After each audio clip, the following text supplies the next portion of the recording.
What did Christ view as good? When a certain man called Christ good, he refused that title and he said, only God is good. Only the Father is good. Why is the Father the only one that's good as far as Christ is concerned?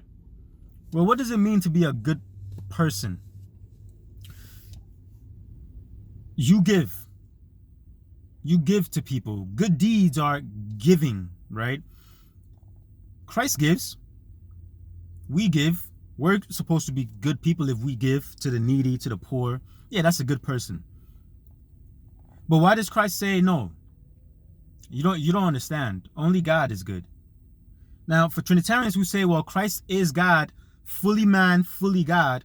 Well, if those Trinitarians, I know there are some Trinitarians that say, no, Christ was not fully God when he was a man. Well, for the Trinitarians who say that Christ was fully God when he was a man, well, in his fully godness form, he rejected the title of being called good and said that only God is good. So that's a contradiction. But it's not a contradiction because he's not God. So he's saying, no, God is the only one that's good. Well, why is God the only one that's actually good? Because God is the only one who can't be given anything. He's the only one who actually gives. He's the only one that always gives, but gets nothing in return. Understand that. You would say, well, no, God gets our worship. No, you're not giving God anything by worshiping him. You're giving God something because you're worshiping him? No. You're just showing gratitude. And if you lack gratitude, well, you deserve to not be alive because that's an ungrateful person. I say this a lot. When you open the door for somebody and they don't say thank you, you want to take that person right back outside and close the door in their face. Let them open the door for themselves, right? Yeah. So if you're not going to be grateful for what God has given you, well, then he'll just take you out of your misery. You're not giving God anything. You're just not being, what do you call it?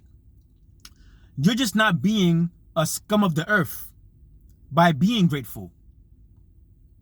That's not something that you do, and so you tell God, hey, God, look, I'm giving you something. Look, I'm thanking you because you made me. I'm giving you. No. That's ridiculous.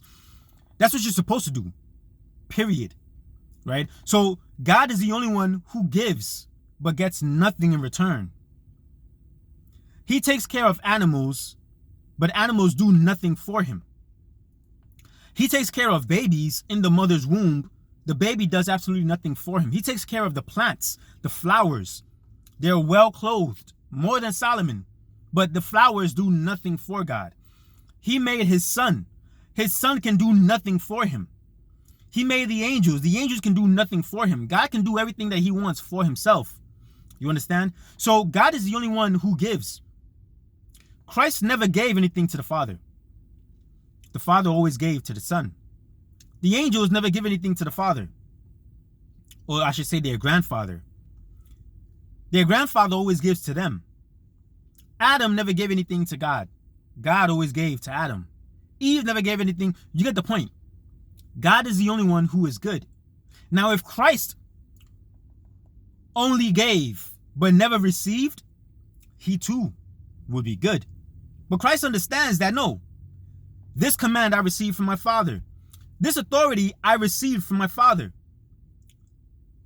This command I received from my Father. I only speak the words of my Father. I am able to heal because my Father has given me that authority. I am able to judge because my Father has. Christ receives, he is given. He receives, he is given. He also gives, yes, but so do we. Just because we give doesn't mean we are good. Just because Christ can give doesn't mean he is good. God gives, but he is good because he receives nothing in return. So that's why Christ, whether he is God or not, well, he's telling you, listen, only God is good. So that must mean that the Father is more dignified than the Son. Well, I mean, go figure. That's a no-brainer. Hence why he is called the Son and not the Father. Even when he is in heaven, he is not the Father. He is always subject to the Father. So you can't give Christ equal adoration, equal love that you give the Father. The love, the adoration, the respect that you give the Father should always supersede whatever respect and love and adoration you have for the Son.